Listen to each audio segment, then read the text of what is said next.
அத்திமரம் போல் எத்தனை பேர்கள் வாழுகிறார்கள். தினமத்தமில்லாமல் கர்த்தரில்லாமல் வாழுகிறார்கள். அத்திமரம் போல் எத்தனை பேர்கள் வாழுகிறார்கள். தினமத்தமில்லாமல் கர்த்தரில்லாமல் வாழுகிறார்கள்.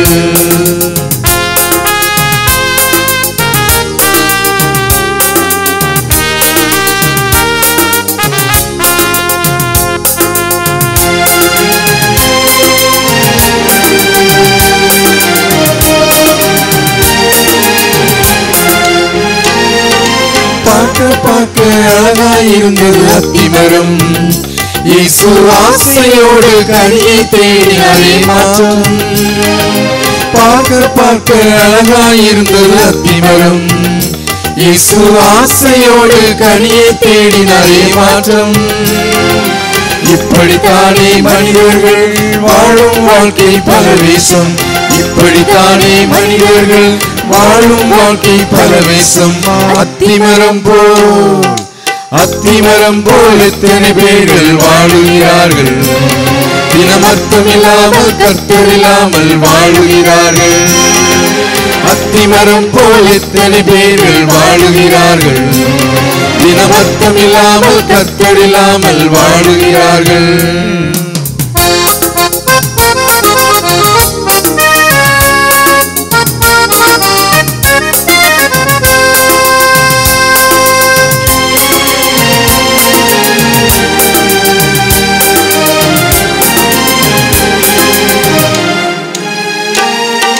மனிதனை நீ நம்புவதாலே பயமில்லை.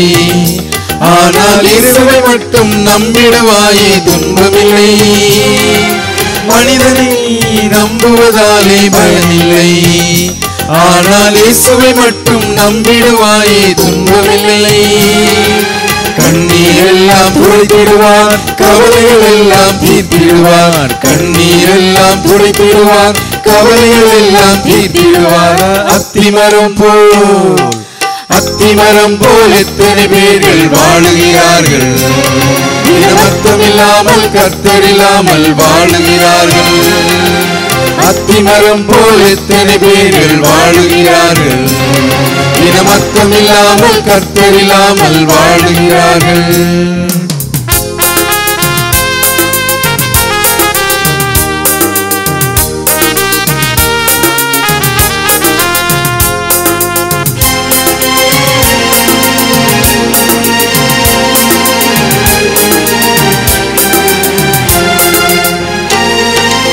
ஊருக்குள்ளே உத்தமர் போல நடிப்பார்கள்.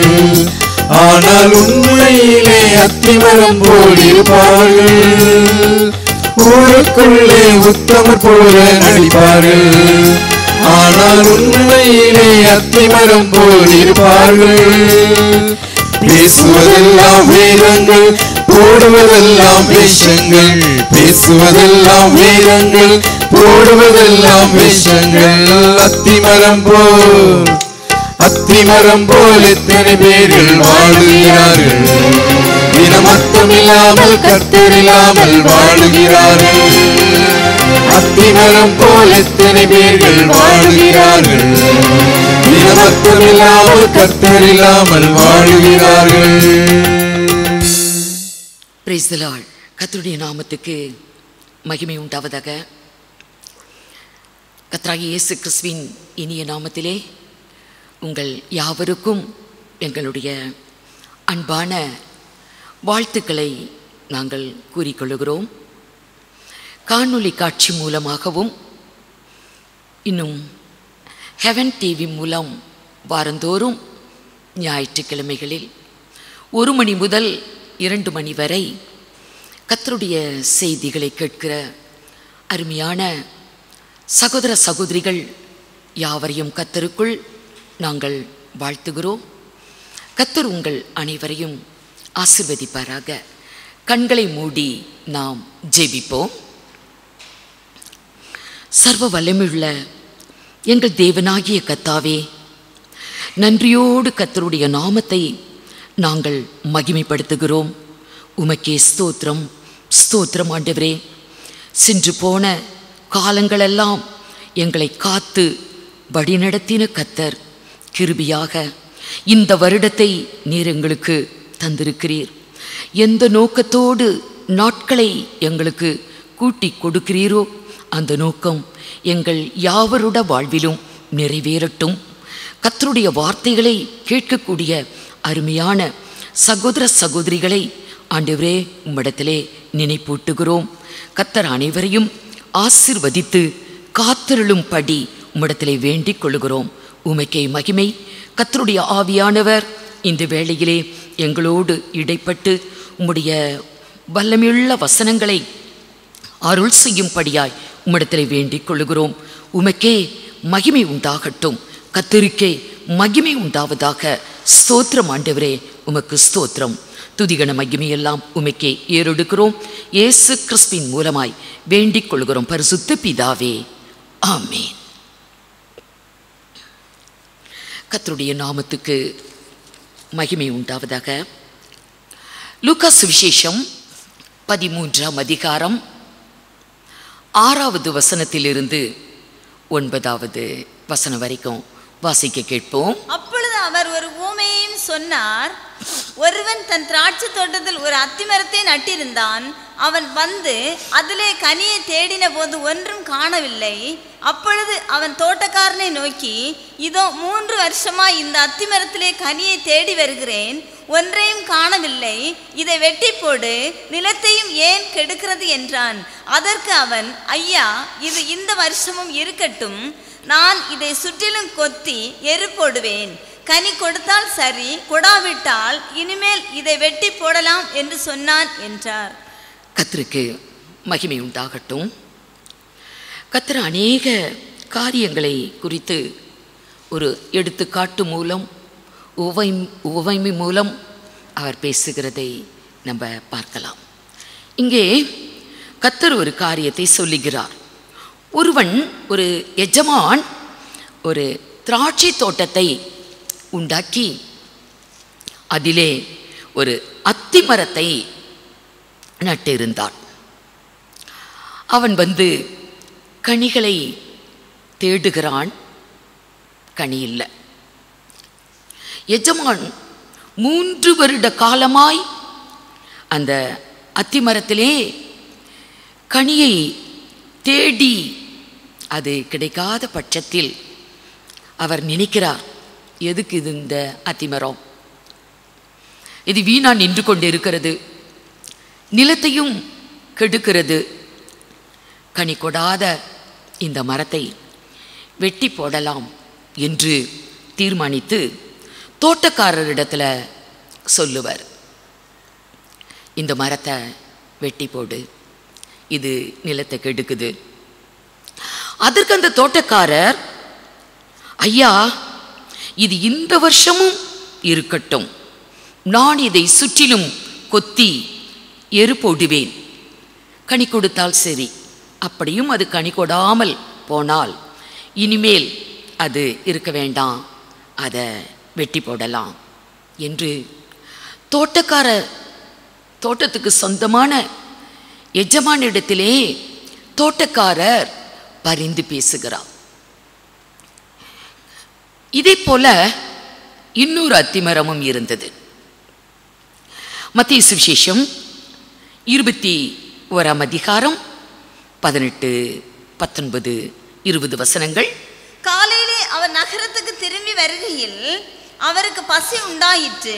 அப்பொழுது வழியருகே ஒரு அத்திமரத்தை கண்டு அதனிடத்தில் போய் அதிலே இலைகளை அன்றி வேறொன்றையும் காணாமல், இனி ஒரு காலம் முன்னிடத்தில் கனி உண்டாகாதிருக்க கடவுது என்றார்.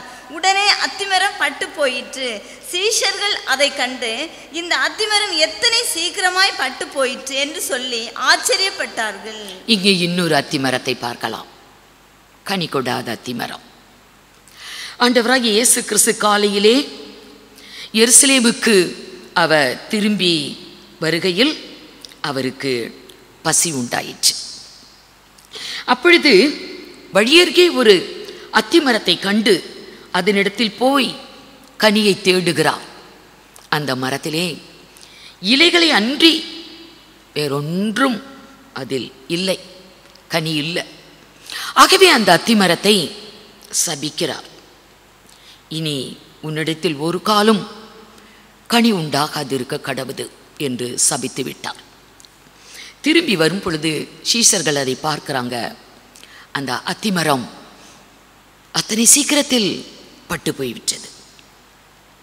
2 அத்திமரத்தை பார்த்தோம், 2மே கனி கொடுக்கல. 2 அத்திமரமும் அது வெறுமையாக கனியற்ற ஒரு சூழ்நிலையில யாருக்கும் எந்த பிரயோஜனமும் இல்லாமல் மரம் நின்று கொண்டிருக்கிறது. இதுல ஒரு அத்திமரத்துக்கு 1 வருஷம் கூட்டி கிடைச்சிருச்சு. ஒரு அத்திமரம் உடனேயே வாழ்வை முடிச்சுக்கிச்சு, பட்டு போய்விட்டது. இது 2க்கும் இருக்கிற வித்தியாசம் என்ன? 2மே கனி கொடுக்கவில்லை. ஆனா ஒரு அத்திமரத்துக்கு வாழ்நாள் நீடிக்கப்பட்டது, ஒரு அத்திமரம் வாழ்நாள் முடிந்து விட்டது. இதற்கு ஒரே ஒரு காரணம்தான். முதல்ல பார்த்த அத்திமரம் அது தோட்டத்தில் இருந்துச்சு, திராட்சை தோட்டத்தில் இருந்தது. அந்த தோட்டத்துக்கு தோட்டக்காரர் என்று ஒருவர் இருக்கிறார். ஆகவே தோட்டத்து எஜமான் அந்த மரத்தை வெட்டி போடு என்று சொன்ன போதும் தோட்டக்காரர் அந்த மரத்துக்காக பரிந்து பேசுகிறார். இன்னும் 1 வருஷம் இருக்கட்டும், இன்னும் 1 வருடம் இருக்கட்டும், நான் சுற்றிலும் கொத்தி அதற்கு எரு போட்டு தண்ணீர் விடுவேன். அப்படியும் அது கனி கொடாவிட்டால் அதை வெட்டி போடலாம் என்று எஜமானிடத்திலே அந்த தோட்டக்காரன் பரிந்து பேசுகிறதை பார்க்கிறோம். ஆனால் வழியருகே நின்று கொண்டிருந்த மரத்திற்கு பரிந்து பேச யாரும் இல்லை. பரிந்து பேசுவதற்காக ஒருவரும் இல்லை. ஆகவே அவர் சபித்தவுடன் அந்த மரம் பட்டு போய்விட்டது. தோட்டம் தோட்டம் என்று சொல்லும்போது அது சபையை குறிக்கிற ஒரு வார்த்தை. ஏனென்றால் ஏசாயா தீர்க்கதரிசியின் புஸ்தகம் 5ஆம் அதிகாரம் 1 வசனத்தில் பார்க்கலாம். இப்பொழுது நான் என் நேசரிடத்தில் அவருடைய திராட்சை தோட்டத்தை குறித்து திராட்சை தோட்டத்தை குறித்து நேசருக்கேற்ற ஒரு பாட்டை பாடுவேன். என் நேசருடைய திராட்சை தோட்டத்தை குறித்து. நேசருக்கு ஒரு திராட்சை தோட்டம் இருக்குது. நேசருடைய திராட்சை தோட்டம் என்ன? 7வது வசனம், ஏசாயா 5:7. சேனைகளின் கர்த்தருடைய திராட்சை தோட்டம், கர்த்தருடைய திராட்சை தோட்டம் இஸ்ரவேலின் வம்சமே. தேவனுடைய ஜனங்கள் தான் சபை. அவருடைய தோட்டம், அவருடைய ஜனங்கள், இஸ்ரவேல் வம்சமே. அவருடைய மனமகிழ்ச்சியின் நாற்று, அவருடைய மனமகிழ்ச்சியின் நாற்று யூதாவின் மனுஷரே. தேவனுடைய ஜனங்கள் தான் அவருடைய திராட்சை தோட்டத்தின் நாற்றுகள். அதிலே இருக்கிற செடிகள், கொடிகள், மரங்கள் எல்லாமே அவருடையவர்கள். ஆகவே தோட்டம் என்றால் சபை என்று பார்க்கிறோம். சபைக்குள்ள இருக்கும் போது பரிந்து பேசுகிறதற்கு ஒரு மத்தியஸ்தர் இருக்கிறார். தேவனே நம்மிடத்தில் கோபம் கொண்டு நம்முடைய கனியற்ற வாழ்வை பார்த்து நமக்கு ஒரு தண்டனை கொடுக்கும் பொழுது தேவனுக்கும் மனிதருக்கும் மத்தியஸ்தராய் இருக்கிற ஆண்டவராகிய இயேசு கிறிஸ்து நமக்காக பிதாவிடத்தில் பரிந்து பேசுகிறார். இன்னும் 1 வருஷம் இருக்கட்டும், இன்னும் 1 வருஷம் இருக்கட்டும், நான் அதற்கு செய்ய வேண்டிய காரியங்களை இன்னும் அதிகமாக நான் செய்வேன். அப்படியும் அது கனி கொடாவிட்டால் அதை வெட்டி போடலாம் அப்படின்னு. அப்படிதான் தேவனாகிய கர்த்தர் நமக்கு இந்த வருடத்தை கூட்டி கொடுத்திருக்கிறார். கடந்து போன வருடத்திலே நம்மை விட எத்தனை எத்தனை பலசாலிகள், திறமைசாலிகள், ஞானமுள்ளவர்கள், அறிவுள்ளவர்கள், ரொம்ப பிரயோஜனமான பெரியவர்கள் எத்தனை பேர் அதிகாரம் பெற்றவர்கள். எத்தனையோ பேர் வைரஸ்னால வாதையால் அழிந்து போயிட்டாங்க. நாமோ அந்த கொரோனா வைரஸுக்கு தப்பி இந்த வருடத்துக்குள்ள வந்திருக்கிறோம். அநேகர் தப்ப முடியவில்லை. எவ்வளவோ பணத்தை செலவிட்டு முயற்சி செய்தும் அவர்களை பெற்றுக்கொள்ள முடியாமல் உலகத்தை விட்டு கடந்து போயிட்டாங்க. நாம் இன்னைக்கு உயிரோடு இருக்கிறோம். 2021 வருடம் நமக்கு கிடைச்சிருக்குது. இது எப்படி கிடைத்தது? அவர்களை விட நாம் என்ன நல்லவர்களா, திறமை உள்ளவர்களா, ரொம்ப பிரயோஜனமானவர்களா?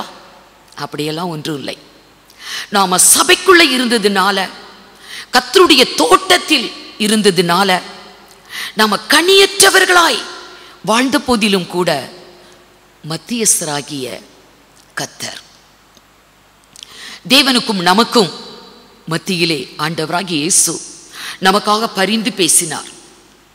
பரிந்து பேசி நமக்கு இந்த வருடத்தை கூட்டி தந்திருக்கிறார். இது போல கடந்து போன எத்தனையோ வருடங்கள் நமக்கு அப்படிதான் பரிந்து பேசி கர்த்தர் நமக்கு கூட்டி தந்த வருடங்கள். 2 மரங்களும் கனியற்ற போதிலும் கூட ஒரு மரத்துக்கு எவ்வளவு ஒரு இரக்கம் கிடைச்சது. நாட்கள் கூட கிடைத்தது. காரணம் தோட்டக்காரருடைய பரிந்து பேசுதல். அப்படிதான் ஆண்டவராகிய இயேசு கிறிஸ்து நமக்காக பிதாவிடத்திலே பரிந்து பேசுகிறார், தோட்டக்காரரை போல. லூக்கா சுவிசேஷம் 13 7, 8, 9 வாசிங்க. அப்பொழுது அவன் தோட்டக்காரனை நோக்கி, இதோ 3 வருஷமா இந்த அத்திமரத்திலே கனியை தேடி வருகிறேன், ஒன்றையும் காணவில்லை. இதை வெட்டி போடு, இது நிலத்தையும் ஏன் கெடுக்கிறது என்றான். அதற்கு அவன், ஐயா, இது இந்த வருஷமும் இருக்கட்டும், நான் இதை சுற்றிலும் கொத்தி எரு போடுவேன். கனி கொடுத்தால் சரி, கொடாவிட்டால் இனிமேல் இதை வெட்டி போடலாம் என்று சொன்னான் என்றார். அப்படிதான் இன்றைக்கு நம்முடைய வாழ்க்கையில ஆண்டவராகிய இயேசு நமக்காக பரிந்து பேசிக் கொண்டிருக்கிறார். அவர் பரிந்து பேசுகிறவர். 1 யோவான் 2 முதல் 2 வசனங்களை வாசிப்போம். என் பிள்ளைகளே, நீங்கள் பாவம் செய்யாதபடிக்கு இவைகளை உங்களுக்கு எழுதுகிறேன். ஒருவன் பாவம் செய்வானானால் நீதிபரராய் இருக்கிற இயேசு கிறிஸ்து நமக்காக பிதாவிடத்தில் பரிந்து பேசுகிறவராய் இருக்கிறார். நம்ம பாவம் செய்யும் போது, கனியற்ற ஜீவியம் செய்து கொண்டிருக்கும் பொழுது, யாருக்குமே பிரயோஜனமில்லாத ஒரு வாழ்க்கை வாழ்ந்து கொண்டிருக்கும் பொழுது, எந்த நற்கிரியைகளும் நம்முடைய வாழ்விலே காணப்படாமல் இருந்த போதிலும் கூட நமக்காக அவர் பரிந்து பேசுகிறார். நம்ம பாவம் செய்யும் போது, தப்பு செய்யும் போது, தவறு செய்யும் போது, வழி விலகும் போது நமக்காக பிதாவிடத்திலே பரிந்து பேசுகிறார். 2வது வசனம், நம்முடைய பாவங்களை நிவர்த்தி செய்கிற கிருபாதார பலி அவரே. நம்முடைய பாவங்களை மாத்திரம் அல்ல, சர்வலோகத்தின் பாவங்களையும் நிவர்த்தி செய்கிற பலியாய் இருக்கிறார். நம்முடைய பாவங்களை மட்டும் இல்ல, சர்வலோகத்தின் பாவங்களையும் அவர் நிவர்த்தி செய்யக்கூடிய ஒரு கிருபாதார பலி அவர் பரிந்து பேசுகிறார். நமக்காக அவர் பரிந்து பேசுகிறார் என்று பார்க்கிறோம். நமக்காக அவர்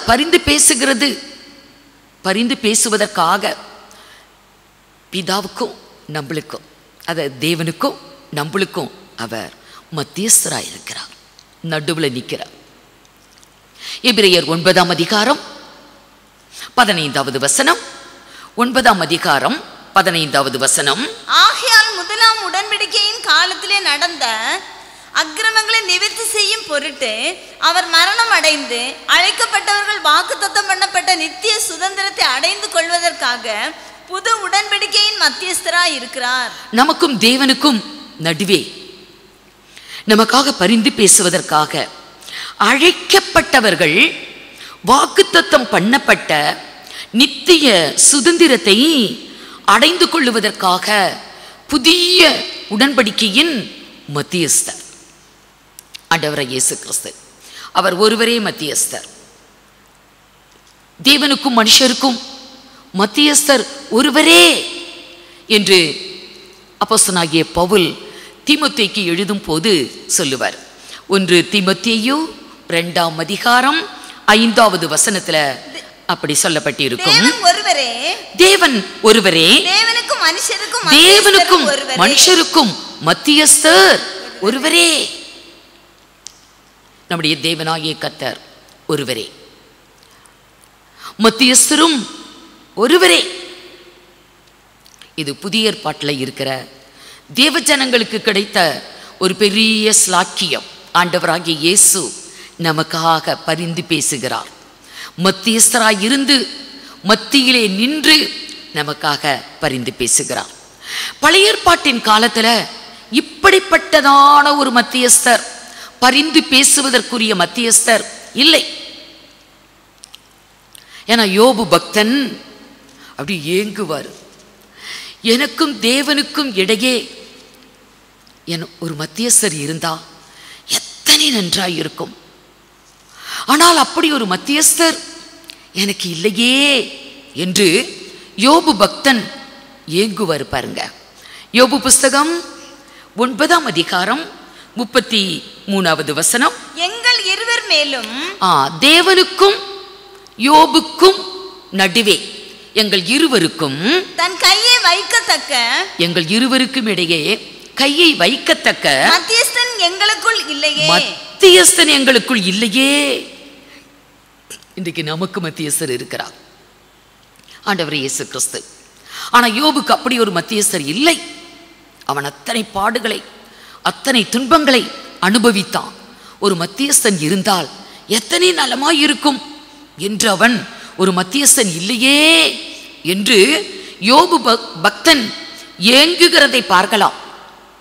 யோபு புஸ்தகம் 16ஆம் அதிகாரம் 20-21 அவர் தொடர்ந்து சொல்லுவாரு.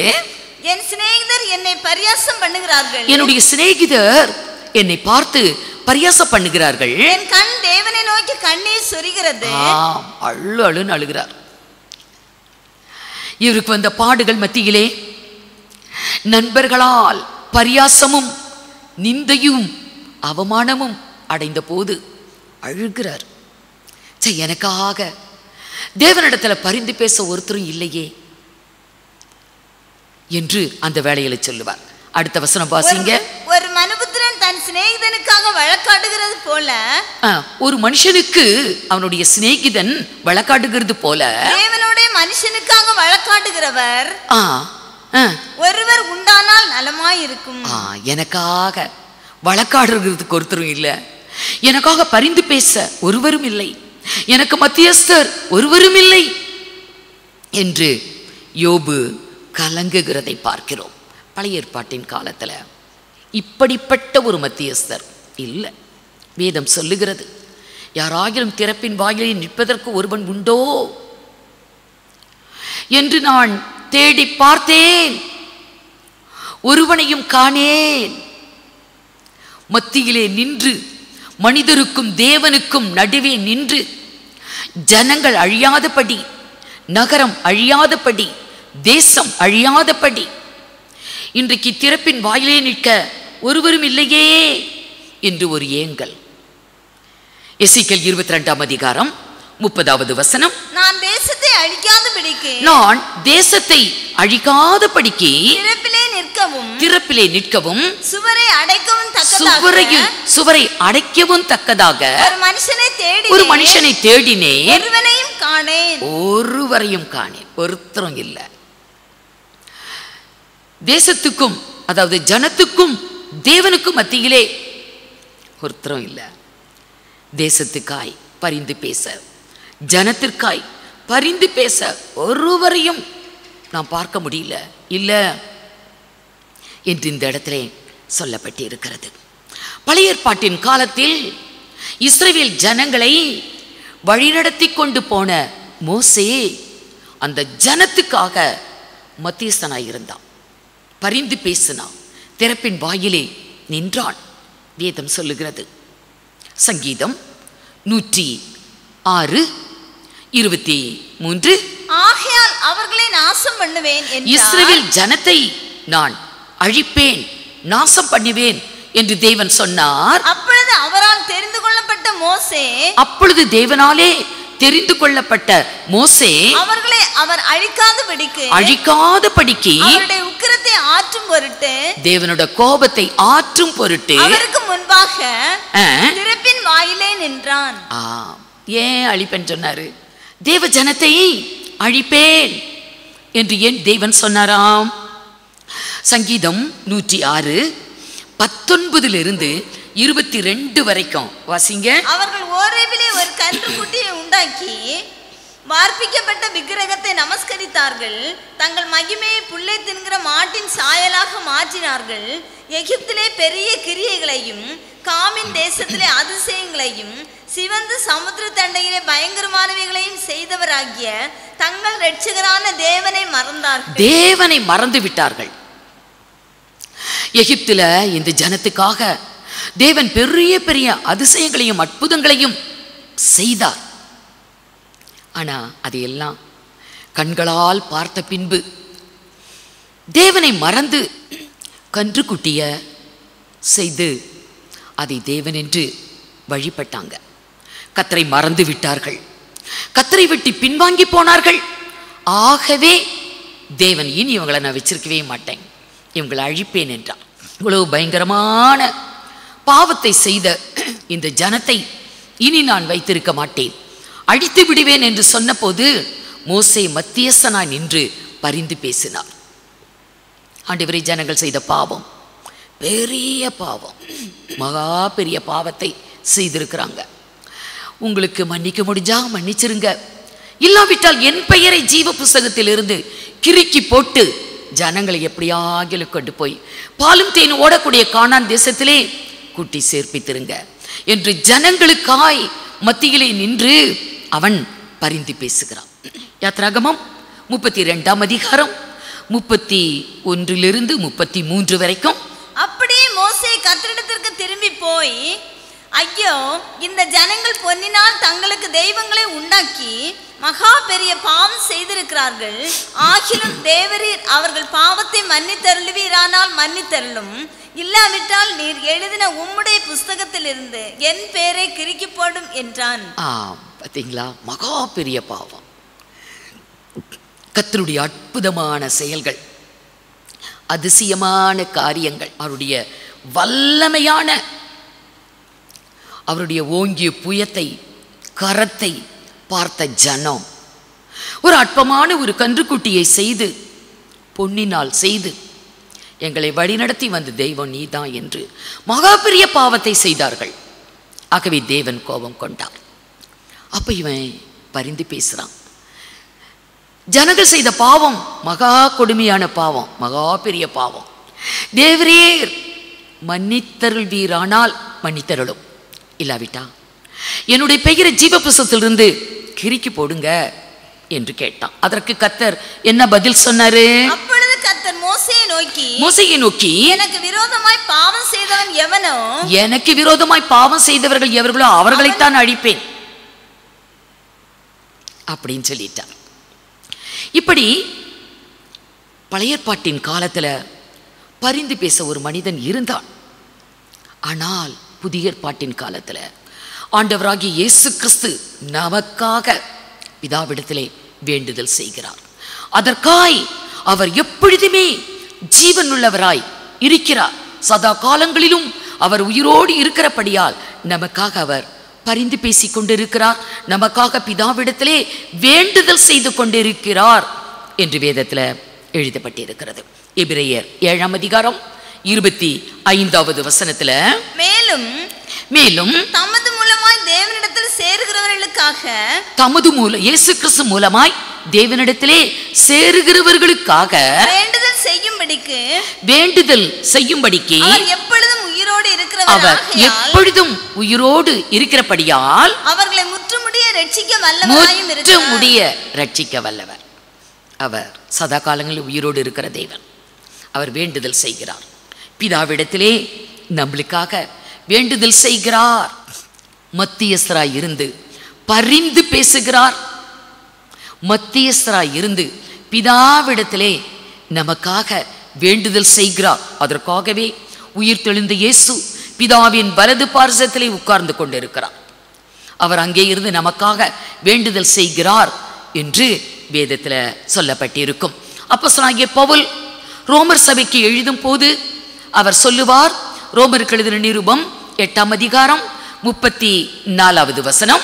ஆக்கினைக்குள்ளாக தீர்க்கிறவன் யார்? கிறிஸ்துவே மரித்தவர், அவரே எழுந்தும் இருக்கிறவர், அவரே தேவனுடைய வலது பார்சத்திலும் இருக்கிறவர். தேவனுடைய வலது பார்சத்திலே இருக்கிறவரும் அவரே. நமக்காக வேண்டுதல் செய்கிறவரும் அவரே. நமக்காக வேண்டுதல் செய்து கொண்டிருக்கிறார். பரிந்து பேசிக் கொண்டிருக்கிறார். மத்தியஸ்தராய் இருக்கிறார். எப்படி அந்த தோட்டக்காரன் கனியற்ற ஒரு அத்தி மரத்திற்காக பரிந்து பேசி வருடத்தை கூட்டி ஆயுள் நாட்களை கூட்டி கொடுத்தது போல அத்திமரத்துக்கு கிடைத்த அந்த ஸ்லாக்கியம் தான் நம்மளுக்கு கிடைச்சிருக்குது. நமக்காக கர்த்தர் மத்தியஸ்தராய் இருந்து வேண்டுதல் செய்து பரிந்து பேசி நமக்கு ஆயுள் நாட்கள் கூடிக்கொண்டே போகிறது. எவ்வளவு நாள் கூடும்? கனியற்றவர்களாய் வாழக்கூடாது. கர்த்தருக்கு பிரியமான கனிகளை தந்து நாம் வாழ்வதற்காக தான் கர்த்தர் நம்மை தெரிந்து கொண்டிருக்கிறார். நாம் கனி தர வேண்டும். ஆகவே நமக்காக அவர் வேண்டுதல் செய்கிறவராயும் இருக்கிறார். கர்த்தருடைய ஆவியானவரும் நமக்காக வேண்டுதல் செய்கிறார் என்று வேதத்திலே பார்க்க முடியும். ரோமருக்கு எழுதின நிருபம் 8ஆம் அதிகாரம் 26, 27 2 வசனங்கள். ஆவியானவரும் அந்தபடியே ஆவியானவரும் நமது பலவீனங்களில் நமக்கு உதவி செய்கிறார். நாம் ஏற்றபடி வேண்டிக் கொள்ள வேண்டியது இன்னதென்று அறியாமல் இருக்கிறபடியால் ஆவியானவர் தாமே வாக்கு கடங்காத பெருமூச்சுகளோடு நமக்காக வேண்டுதல் செய்கிறார். பரிசுத்த ஆவியானவர். கர்த்தரே ஆவியானவர். ஆவியானவர் வேற, கர்த்தர் வேற என்றல்ல. அப்போஸ்தலனாகிய பவுல் கொரிந்து சபைக்கு எழுதும்போது கர்த்தரே ஆவியானவர், கர்த்தருடைய ஆவி எங்கேயோ அங்கே விடுதலையும் உண்டு என்று சபைக்கு எழுதுவார். கர்த்தரே ஆவியானவர். ஆவியானவரும் நமக்காக வேண்டுதல் செய்கிறார். நாம் எப்படி வேண்டுதல் செய்ய வேண்டும் என்று அறியாதிருக்கிறபடியால் பிதாவுடைய சித்தத்தின்படி வேண்டுதல் செய்ய ஆவியானவர் அறிந்திருக்கிறார். ஆகவே அவர் நமக்காக வேண்டுதல் செய்கிறார். இப்படி நமக்காக ஆண்டவராகிய இயேசு கிறிஸ்து வேண்டுதல் செய்து பரிந்து பேசி வருடத்தை நமக்கு தந்திருக்கிறார். இந்த 2021வது வருடம் நமக்கு கிருபையாக கிடைத்த ஒரு நாட்கள். எத்தனை லட்சமான மக்கள் இந்த கொரோனா வைரஸ்னால வாழ்வை இழந்தார்கள். அருமையானவர்களை இழந்து தவிக்கிற குடும்பங்கள் இன்றைக்கு உலகத்திலே எத்தனை எத்தனை. நமக்கு நாட்களை தந்தார். வாதை அணுகாதபடி நம்மை காத்து நாட்களை கூட்டி கொடுத்தார். எதற்காக? இன்னும் ஒரு வருஷம் இருக்கட்டும் என்று தோட்டக்காரன் பரிந்து பேசினது எதற்காக? கனி கொடுக்கிறதுக்காக. நான் சுற்றிலும் கொத்தி எரு போட்டு நான் அதை நன்றாக கவனிப்பேன். இந்த வருஷமும் கனி கொடாவிட்டால் அதன் பிறகு அது இருக்க வேண்டாம், வெட்டி போடலாம் என்று தோட்டக்காரன் சொல்லுகிறதை பார்க்கலாம். ஆகவே தேவன் தந்த நாட்கள் கர்த்தர் நம்முடைய வாழ்வை இன்றைக்கு கொஞ்சம் நீடிக்க செய்திருக்கிறார். 2021வது வருடத்துக்குள்ள நம்ம வந்திருக்கிறோம். இந்த முதல் மாதமும் முடிய போகுது. கர்த்தர் தந்த நோக்கம், நாட்களை கொடுத்த நோக்கம் கனி தர வேண்டும் என்பதே. கனியற்ற ஒரு அத்தி மரமாய் வாழக்கூடாது. பிள்ளைங்க அருமையான ஒரு பாடல் பாடினாங்க. கனி இல்லாத அத்தி மரம், கனியற்ற போதிலும் அது அடர்த்தியான இலைகளை உடைய ஒரு அழகான தோற்றத்தோடு நின்று கொண்டு இருந்தது. கனி இருக்கிற மாதிரி ஒரு ஷோ. இன்றைக்கு உலகத்தில் அப்படிதான். மனிதர்கள் எல்லாம் ஒரு வேஷாதாரிகளாய் வாழ்ந்து கொண்டு இருக்கிறாங்க. கர்த்தர் பசி உள்ளவராய் கனியை தேடி வரும் பொழுது அவருடைய பசியை ஆற்றக்கூடியவர்களாய் நாம் காணப்படுகிறது இல்லை. ஆகவே ஆண்டவர் நீங்கள் கனி தர வேண்டும் என்று நமக்கு சொல்லுகிறார். நம் தேவனுடைய பிள்ளைங்க, நம்ம தேவனுக்கு ஏற்ற கனிகளை நாம் தர வேண்டும். அப்பொழுதுதான் அவருடைய பசி ஆற்றப்படும். நாம் எப்படிப்பட்ட கனிகளை நாம் கொடுக்க வேண்டும்? ரோமருக்கு எழுதின நிருபம் 7ஆம் அதிகாரம் 4வது வசனம். ரோமர் 7:4. அப்படி போல என் சகோதரரே, நீங்கள் மரித்தோரிலிருந்து எழுந்த கிறிஸ்து என்னும் வேறொருவருடையவர்கள் ஆகி தேவனுக்கென்று நாம் கனி கொடுக்கும்படி கிறிஸ்துவின் சரீரத்தினாலே நியாயப்பிரமாணத்துக்கு மரித்தவர்கள் ஆனீர்கள். நம் தேவனுக்கென்று கனி கொடுக்க வேண்டும் என்று இங்க கர்த்தருடைய ஆவியானவர் அப்போஸ்தலனாகிய பவுலை கொண்டு சொல்லுகிறதை பார்க்கிறோம். நம் தேவனுக்கென்று கனி கொடுக்கும்படிக்கு நம் தேவனுக்கென்று கனி கொடுக்க வேண்டும். ஏனென்றால் நாம் யார்? நீங்கள் மரித்தோரிலிருந்து எழுந்த கிறிஸ்து என்னும் வேறொருவருடையவர்களாகி. நம்ம வேறொருவருக்கு சொந்தம். யார் அவர்? மரித்தோரிலிருந்து எழுந்த கிறிஸ்து என்னும் வேறொருவருக்கு நாம் சொந்தமான படியினால் தேவனுக்கென்று நாம் இந்த பூமியிலே கனி கொடுக்க வேண்டும் என்று இந்த இடத்துல எழுதப்பட்டிருக்கிறது. நாம் வேறொருவருக்கு சொந்தம். யார் அவர்? மரித்தோரிலிருந்து உயிர்த்தெழுந்த கிறிஸ்து என்னும் வேறொருவர். அப்படியான இன்னொருவர் இருக்கிறார். ஏற்கனவே இன்னொருவர் இருக்கிறார். இவர் அல்ல, வேறொருவர். மரித்தோரிலிருந்து உயிர்த்தெழுந்த கிறிஸ்து என்னும் வேறொருவருக்கு நாம் சொந்தம். ஆகவே நாம் தேவனுக்கு கனி கொடுக்க வேண்டும். தேவனுக்கென்று கனி கொடுக்கக்கூடியவர்களாய் காணப்பட வேண்டும் என கிறிஸ்து என்ற நாமத்தை சொல்லி அநேக கள்ள கிறிஸ்துக்கள் பூமியில் வருவாங்க. அந்த கிறிஸ்துவுக்கெல்லாம் நாம் சொந்தமானவர்கள் அல்ல. கள்ள கிறிஸ்துக்களுக்கு நாம் சொந்தமானவர்கள் அல்ல. நம்முடைய கிறிஸ்து யார்? அவர் வேறொருவர். எப்படி? மரித்தோரிலிருந்து உயிர்த்தெழுந்த கிறிஸ்து என்னும் வேறொருவர். அவருக்கு நாம் சொந்தம். ஆண்டவராகிய இயேசு கிறிஸ்து பூமியிலே அவர் ஊழியம் செய்த நாட்களில் அவர் எச்சரித்தார். மார்க்கு சுவிசேஷம் 13ஆம் அதிகாரம் 6வது வசனம் 6. ஏனெனில் அநேகர் வந்து என் நாமத்தை கொண்டு, அநேகர் வந்து கர்த்தருடைய நாமத்தை சொல்லி நானே கிறிஸ்து என்று சொல்லி. பாத்தீங்களா? அநேகர் நானே கிறிஸ்து என்று சொல்லி அநேகரை வஞ்சிப்பார்கள். இப்படி கிறிஸ்து கிறிஸ்து நான் தான் என்று சொல்லி அநேகர் வஞ்சிப்பார்கள். நீங்க எச்சரிக்கையாயிருங்க என்று கர்த்தர் சொன்னார். அதே அதிகாரம் மார்க்கு சுவிசேஷம் 13ஆம் அதிகாரம் 21, 22, 23 வசனங்களை வாசித்தால், இதோ கிறிஸ்து இங்கே இருக்கிறார், இதோ கிறிஸ்து இங்கே இருக்கிறார், அங்கே இருக்கிறார் என்று, கிறிஸ்து அங்கே இருக்கிறார் என்று எவனாகிலும் சொன்னால் நம்பாதீங்கள். ஏனெனில் கள்ள கிறிஸ்துக்கள் கள்ள தீர்க்கதரிசிகளும் எழும்பி கிறிஸ்துவின் நாமத்தை சொல்லி தானே கிறிஸ்து என்று அநேக கள்ள கிறிஸ்துக்கள் கள்ள தீர்க்கதரிசிகள் எழும்புவார்கள் என்று கர்த்தர் முன்னதாகவே நமக்கு சொல்லி எச்சரிப்பு கொடுத்திருக்கிறார். வாசிங்க. ஏனெனில் கள்ள கிறிஸ்துக்களும் கள்ள தீர்க்கதரிசிகளும் எழும்பி கூடுமானால் தெரிந்து கொள்ளப்பட்டவர்களையும்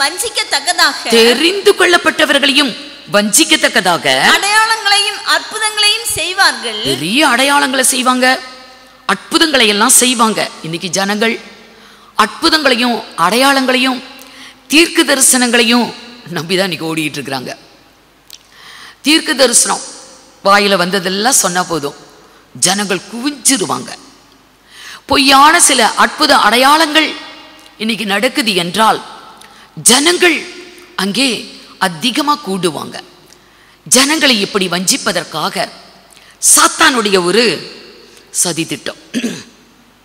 ஆகவே கர்த்தர் இதை முன்னதாக சொன்னார். அடுத்த வசனம், நீங்களோ எச்சரிக்கையா இருங்கள், எல்லாவற்றையும் முன்னதாக உங்களுக்கு அறிவித்திருக்கிறேன். இதெல்லாம் முதலே நான் சொல்லிட்டேன். இதெல்லாம் நினைப்பாய் வைத்து ஜாக்கிரதையாய் எச்சரிக்கையாய் இருங்க என்று கர்த்தர் இவைகளை எல்லாம் முன்னதாக நமக்கு அறிவித்திருக்கிறார்.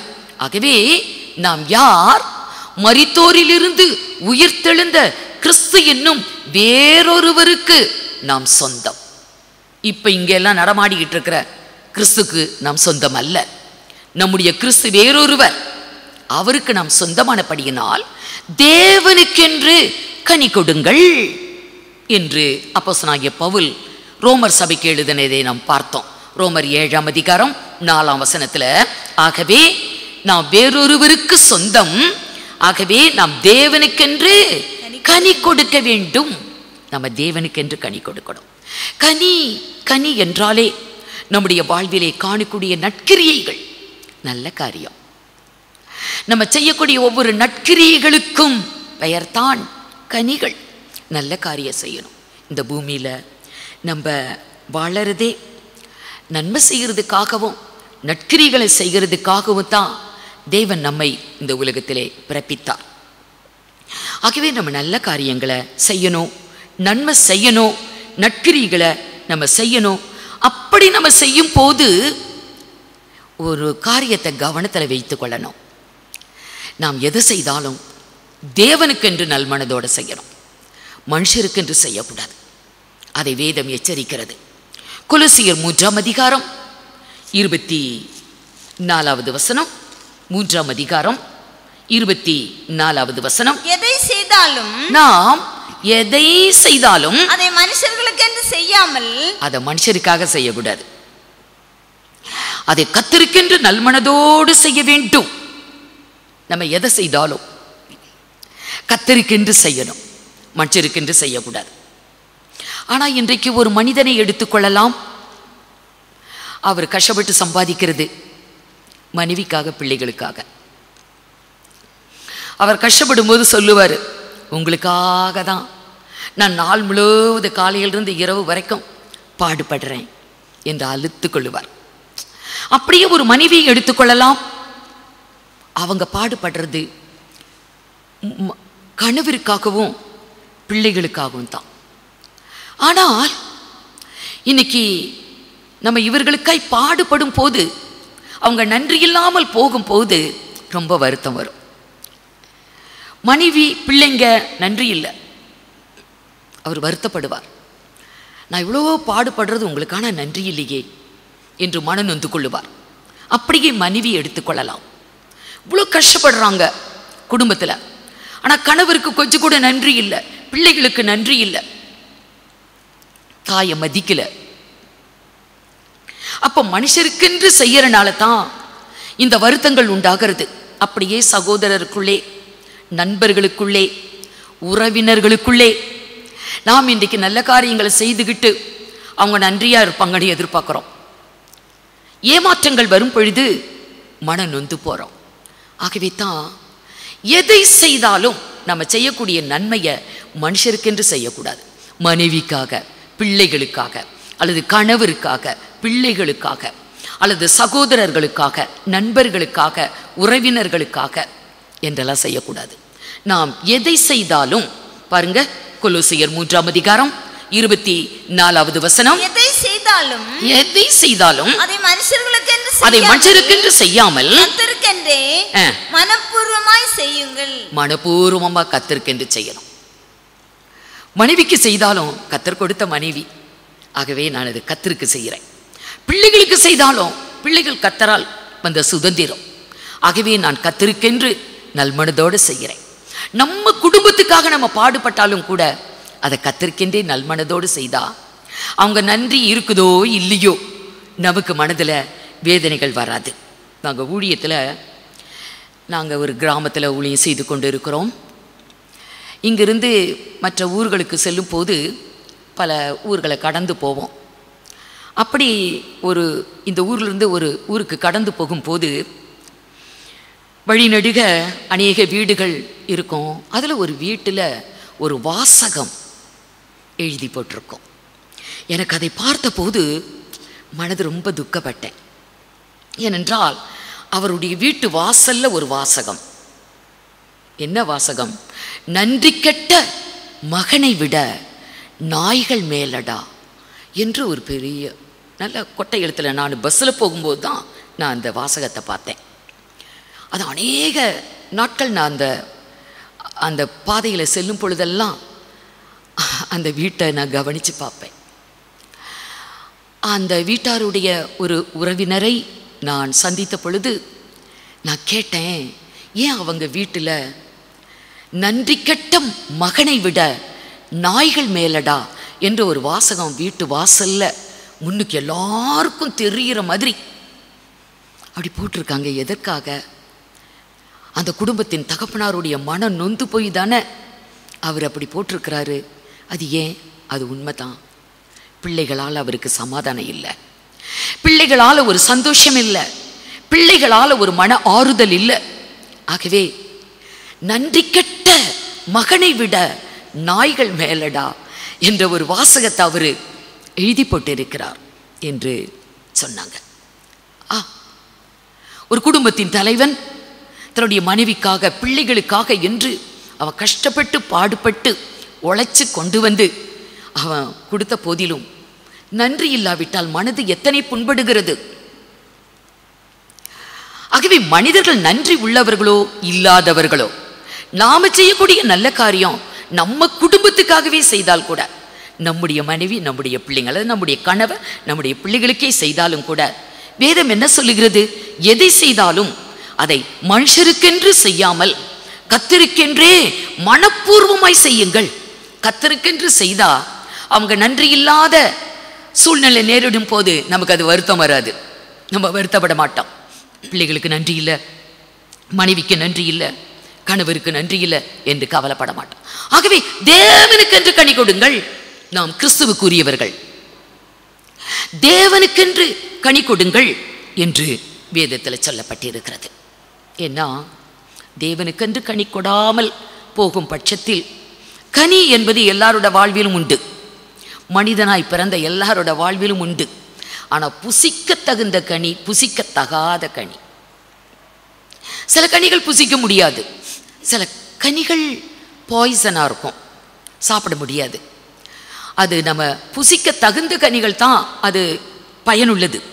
அது போலதான் மனிதனுடைய வாழ்விலும் கூட தேவனுக்கென்று கனி கொடுக்கக்கூடிய ஜீவியும் இருக்கிறது, மரணத்துக்கு ஏதுவான கனிகள் என்றும் இருக்கிறது.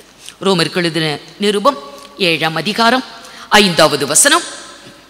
நாம் மாம்சத்திற்கு உட்பட்டிருந்த காலத்தில், நாம் மாம்சத்துக்கு உட்பட்டு இருந்த காலத்தில் நியாயப்பிரமாணத்தினாலே தோன்றிய பாவ இச்சைகள் மரணத்திற்கு ஏதுவான கனிகளை கொடுக்கத்தக்கதாக, நாம் கிறிஸ்து இயேசுவை அறிந்து கொள்வதற்கு முன்னதாக, கிறிஸ்துவுக்குள் நாம் வருவதற்கு முன்னதாக நம்முடைய மனசு என்ன சொல்லுது, நம்முடைய மாம்சம் என்ன சொல்லுது, அதற்கு நாம் கீழ்ப்படிந்து மாம்சத்துக்குரிய மனிதர்களாய் வாழ்ந்த காலத்தில் நம்ம கொடுத்த கனிகள் எல்லாம் சுவையற்றது. ஆகவே அது மரணத்துக்கு ஏதுவான கனிகள் என்று வேதம் இங்கே சொல்லுகிறது. மரணத்துக்கு ஏதுவான கனிகள் அப்படின்னா சுவை இல்லை, புசிப்பதற்கேற்ற ஒரு நல்ல சுவை இல்லை. இஸ்ரவேல் ஜனம் அப்படி இருந்தாங்களாம், தேவனுடைய ஜனம் அப்படி இருந்தார்கள் என்று வேதத்திலே பார்க்கிறோம். கர்த்தர் அங்கலாய்க்கிறார், நீ கசப்பான கனிகளை தந்தது என்ன? கசப்பா ஒரு கனிய பழம் என்று சாப்பிட முடியுமா? முடியாது. இஸ்ரவேல் ஜனம் கொடுத்த கனி ஒரு கசப்பான கனி என்று வேதத்திலே பார்க்கலாம். ஏசாயா 5ஆம் அதிகாரம் 2வது வசனம்.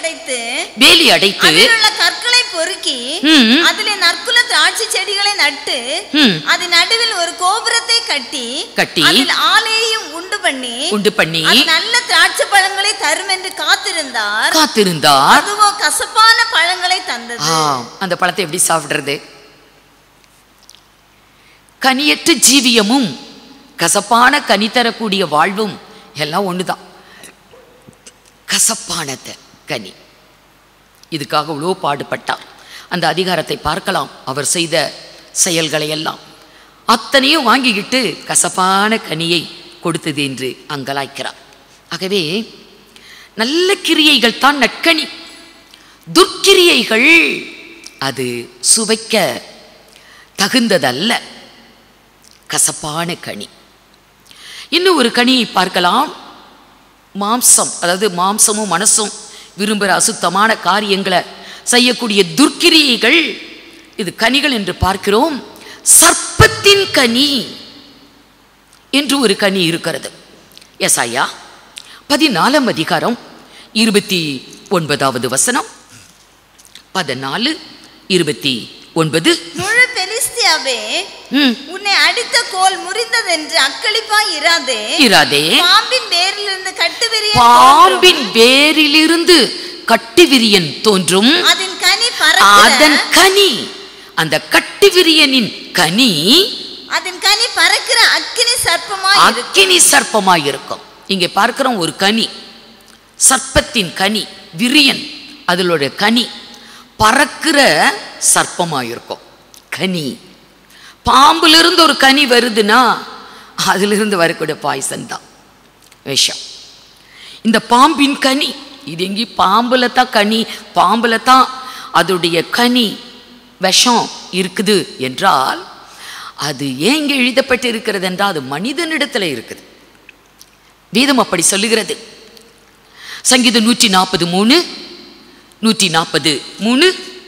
சர்ப்பத்தை போல் தங்கள் நாவை கூர்மையாக்குகிறார்கள். மனிதர்கள் சர்ப்பத்தை போல தங்கள் நாவை கூர்மையாக்குகிறார்கள். அவர்கள் உதடுகளின் கீழ் விரியன் பாம்பின் விஷம் இருக்கிறது. மனுஷனுடைய உதட்டுக்கு கீழே விரியன் பாம்பின் விஷம் இருக்குது. அந்த விரியனின் கனி, சர்ப்பத்தின் கனி அப்படிங்கிறது மனிதனுடைய வாயில் இருக்கிறது. வாயை திறந்தா போதும், பாம்பு கொத்துனா மனுஷன் செத்துருவான். அப்படியே இந்த மனிதன் வாயை திறந்தா போதும், அந்த விஷம் பரவி மனிதர்கள் செத்து போகிறத பார்க்கிறோம். மனிதனுடைய வாயில் இருக்குது. அப்போஸ்தலனாகிய பவுல் கூட சொல்லுவார் ரோமருக்கு எழுதின நிருபத்தில், இன்றைக்கு மனிதனுடைய உதட்டிலையும் நாவலையும் வாயிலையும் என்ன இருக்குது என்று சொல்லி ரோமருக்கு எழுதின நிருபம் 3ஆம் அதிகாரம் 13, 14, 2 வசனத்துல சொல்லுவாரு. அவர்கள் தொண்டை திறக்கப்பட்ட பிரேத குழி, தங்கள் நாவுகளால் வஞ்சனை செய்கிறார்கள், நாவிலே வஞ்சகம் செய்கிறார்கள். அவர்களுடைய உதடுகளின் கீழே பாம்பின் விஷம் இருக்கிறது. உதட்டுக்கு கீழே பாம்பின் விஷம் இருக்கிறது. அவர்கள் வாய் சபிப்பினாலும் கசப்பினாலும் நிறைந்திருக்கிறது. பாம்பின் விஷம். பாம்பு கிட்ட தான் விஷம்னு இல்லை, இந்த பாம்புடைய விஷம், சர்ப்பத்தின் கனி மனிதனுடைய வாயிலும் இருக்கிறது. இது மரணத்துக்கு ஏதுவான கனி என்று ரோமர் 7:5 பார்த்தோம். ஆகவே நாமோ மரித்தோரிலிருந்து உயிர்த்தெழுந்த கிறிஸ்து என்னும் வேறொருவருக்கு நாம் சொந்தமான படியினால் தேவனுக்கு என்று கனி கொடுக்க வேண்டும். தேவனுக்கேற்ற கனிகளை நாம் கொடுக்க வேண்டும். தேவனுக்கேற்ற கனி என்ன? மத்தேயு சுவிசேஷம் 3ஆம் அதிகாரம் 8ஆம் வசனத்திலே பார்க்கும் பொழுது, மனம் திரும்புதலுக்கு ஏதுவான கனிகளை கொடுங்கள் என்று அங்கே சொல்லப்பட்டிருக்கும். மத்தேயு 3:8, மனம் திரும்புதலுக்கு ஏற்ற கனிகளை கொடுங்கள். மன திரும்பணுமா? அதுக்கு பிறகு நம்முடைய ஜீவியம் ரொம்ப வித்தியாசமா இருக்கும். மன திரும்பாத பொழுது, பாவத்திலே வாழ்ந்த நாட்களிலே நம்முடைய ஜீவியம், பேச்சு, வார்த்தை, பார்வை, கிரிய, நடுக்க, இதெல்லாம் வித்தியாசம். மன திரும்பின பின்பு அவருடைய வாயின் வார்த்தை, கண்களின் பார்வை, அவங்க கேட்குற காரியம், அவங்க கொடுக்கிறது, செய்கிறது, நடுக்கிறது, வாழ்வே ரொம்ப வித்தியாசமா இருக்கும். ஏன்னா ஒரு மனிதனை பார்க்கிறோம், மனம் திரும்பின ஒரு மனிதன். சகேயுவை பார்க்கலாம். அவன் மனம் திரும்பிட்டான். கர்த்தர் அழைத்தார், சகேயுவே சீக்கிரமாய் கீழே இறங்கி வா, நான் உன் வீட்டிற்கு வந்து தங்க வேண்டும், இன்றைக்கு உன் வீட்டுக்கு ரட்சிப்பு வந்தது என்ற பொழுது மிக சந்தோஷமா கீழே இறங்கி வந்தான். அங்க சூழ்ந்திருந்த ஜனங்கள் எல்லாம், ஓ பாவியான ஒரு மனிதன் இவன் வீட்டுக்கு போறாரு என்று முறுமுறுத்தாங்க. ஆனால் அவனோ மனம் திரும்பின ஒரு மனிதன், ரட்சிப்பை பெற்றுக்கொண்ட ஒரு மனிதன். இந்த வீட்டுக்கு இன்றைக்கு ரட்சிப்பு வந்தது என்றால் அவனுடைய வீட்டுக்கு மாத்திரமல்ல, அவனுடைய ஆவி, ஆத்மா, சரீரத்துக்கும் ரட்சிப்பு வந்தது. மனம் திரும்பினான். அவன் கொடுத்த கனி என்ன? அவன் சொல்லுவான் பாருங்க, அவன் கொடுத்த கனி. லூக்கா சுவிசேஷம் 19ஆம் அதிகாரம் 8வது வசனம். சகேயு நின்று கர்த்தரை நோக்கி, கர்த்தரை நோக்கி, ஆண்டவரே என் ஆஸ்திகளின் பாதியை ஏழைகளுக்கு கொடுக்கிறேன். ஆஹா, ஒரு மனம் திரும்பின மனிதன் தானே தனக்குண்டானதை வைத்து அனுபவிக்கிறது அல்ல, இல்லாதவர்களுக்கும் கொடுக்கக்கூடிய ஒரு நற்கிரியை. என்னுடைய ஆஸ்தியில் பாதியை ஏழைகளுக்கு நான் கொடுக்கிறேன். நான் ஒருவனிடத்தில் எதையாகிலும் அநியாயமாய் வாங்கி இருந்தால் நாலத்தனையாய் திரும்ப கொடுக்கிறேன். நான் வாங்கின கடன் அப்படியே சரியா கொடுத்துருவேன், வட்டியும் முதலுமா சேர்த்து கொடுத்துட்றேன் என்று நம்ம கொடுப்போம். ஆனா இவன் நான் அநியாயமா வாங்கிருந்தா நாலத்தனையா திரும்ப கொடுப்பேன். அவனுடைய மன திரும்புதல் எப்படிப்பட்ட ஒரு பெரிய மன திரும்புதல்! வேதம் சொல்லுகிறது, மன திரும்பிட்டோமா, மன திரும்புதலுக்கு ஏற்ற கனிகளை கொடுங்கள். அதுதான் ரட்சிப்பின் கனி. மன திரும்புதல், ரட்சிப்பு. பாவத்திலே, அக்கிரமத்திலே, அநியாயத்திலே, பல அடிமைத்தனத்தின் கட்டுகளிலே விடுதலை கிடைச்சிருச்சு. ரட்சிப்பு. ஆகவே மன திரும்புதலுக்கு ஏற்ற கனிகளை கொடுங்கள். அது ரட்சிப்பின் கனி. எசாயா 45:8. வானங்களே உயர இருந்து சொரியுங்கள், ஆகாய மண்டலங்கள் நீதியை பொழிய கடவது, பூமி திறவுண்டு ரட்சிப்பின் கனியை தந்து. ஆம், ரட்சிப்பின் கனியை தந்து.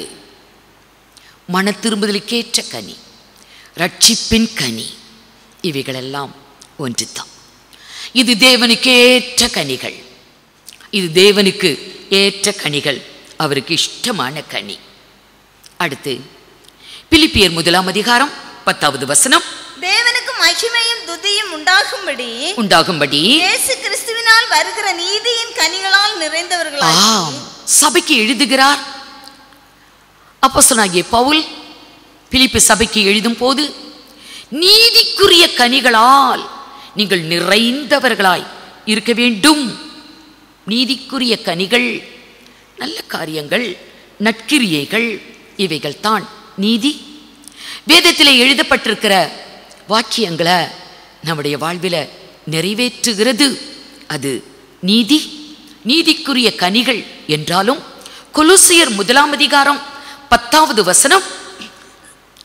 சகலவித நற்கிரியைகளுமாகிய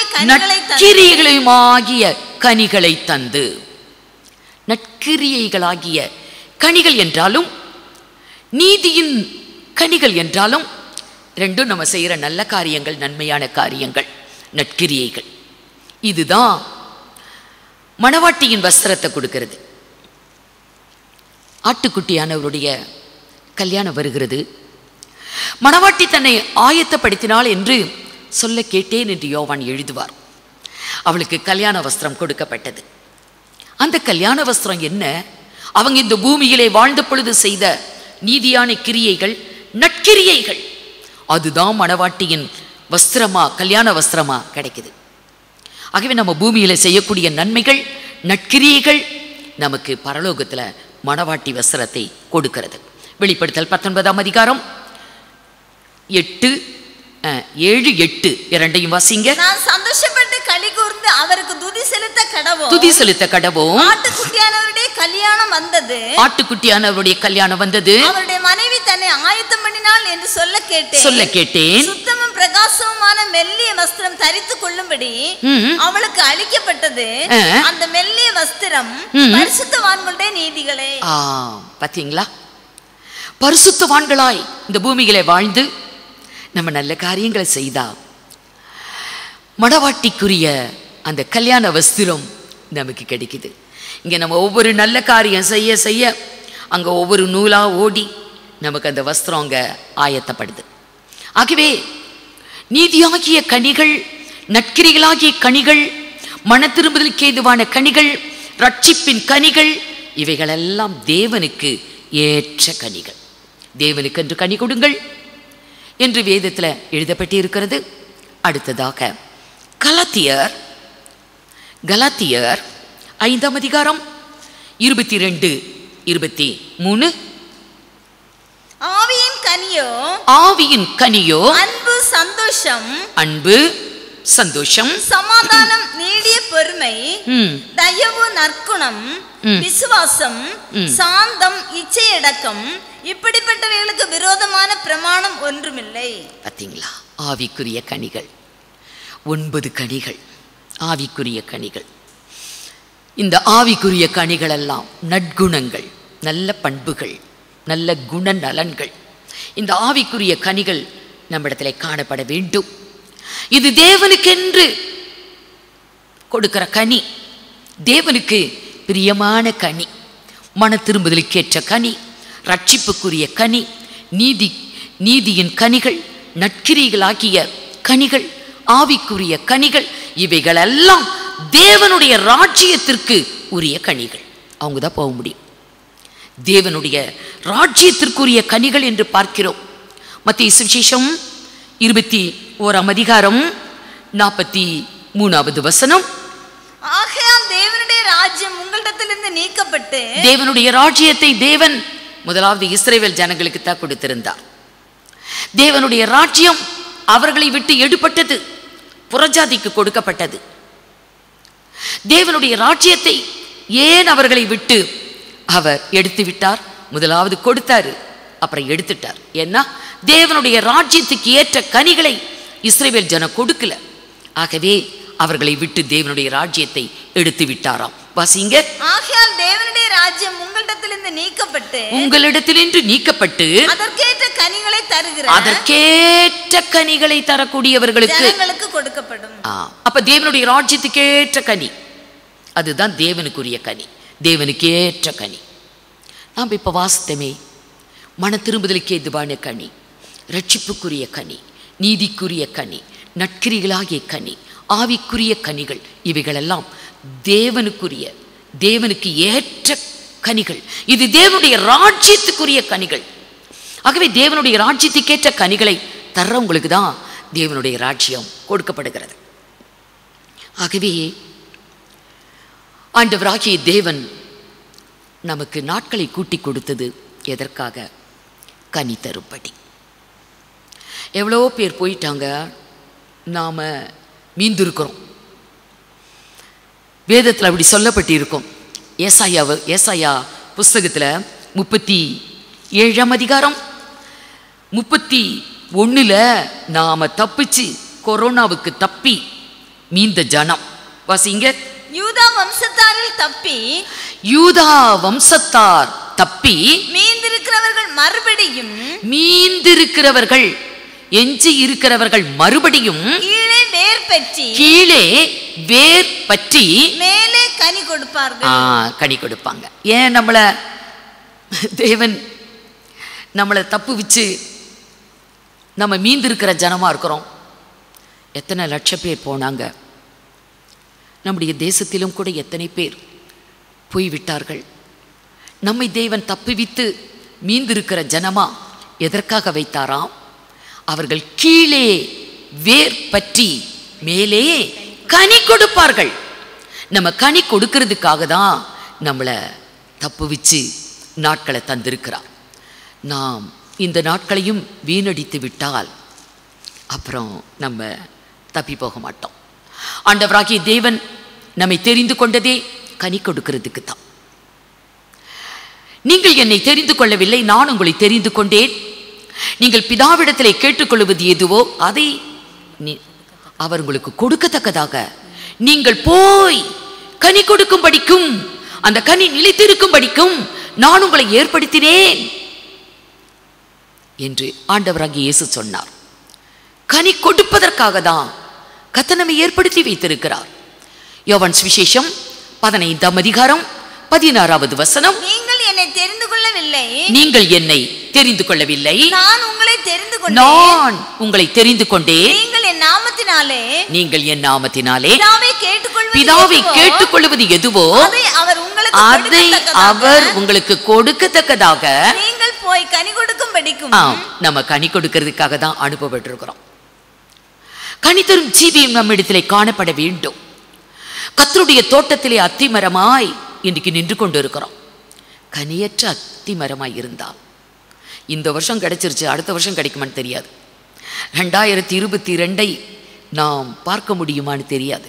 கர்த்தர் நமக்கு தந்த இந்த வருடத்துல நீங்கள் போய் கனி கொடுக்கும் படிக்கும் அந்த கனி நிலைத்திருக்கும் நிலைத்திருக்கும்படிக்கும் நான் உங்களை ஏற்படுத்தினேன். அதுக்காக தான் கர்த்தர் நம்மளை வைத்திருக்கிறார், கனி தரணும் என்பதற்காக. அருமையானவர்களே, நம்முடைய வாழ்வு எப்படி இருக்குது? ஒருவேளை வழியிலே நின்று கொண்டிருந்த அத்திமரத்தை போல இன்றைக்கு சபை கர்த்தருடைய ஒரு ஐக்கியம் என்று இராமல் தனித்த சூழ்நிலையில் ஒரு கிறிஸ்தவ வாழ்க்கை செய்துட்ருக்குறோமா? வழியருகே இருக்கிற அத்திமரம் இல்லை தோட்டத்துக்குள்ள சபைக்குள்ளே இருந்த போதிலும் நாம் இன்றைக்கு கனியற்றவர்களாய் ஒரு வெறுமையான வாழ்க்கை வாழ்ந்து கொண்டிருக்கிறோமா? தேவன் எதற்காக நம்மை ஏற்படுத்தி வைத்திருக்கிறார் என்று சத்தியத்தை பார்த்தோம். கர்த்தர் நமக்கு கூட்டி தந்த இந்த வருடத்தின் நோக்கம் என்ன என்பதையும் பார்த்தோம். கர்த்தருடைய நோக்கம் நம்முடைய வாழ்விலே நிறைவேற வேண்டும். கர்த்தரிடத்திலே நம்மை தாழ்த்தி ஒப்பு கொடுப்போம். கர்த்தர் சத்தியத்தின் மார்க்கத்திலே உங்களை வழிநடத்தி ஆசீர்வதிப்பாராக. கர்த்தருக்கே மகிமை உண்டாகட்டும். கண்களை மூடி நாம் ஜெபிப்போம். ஜெபம் செய்வோம். எங்களை நேசிக்கிற நல்ல ஆண்டவரே, இந்த நாளுக்காக உமக்கு நன்றி செலுத்துகிறோம். அத்திமர ஊமையின் மூலம் அநேக சத்தியங்களை எங்களுக்கு கற்றுத்தந்தீங்கப்பா, நன்றி செலுத்துகிறோம். எங்களுடைய வாழ்விலே எத்தனையோ வாய்ப்புகளை நீங்கள் தந்திருக்கீங்க.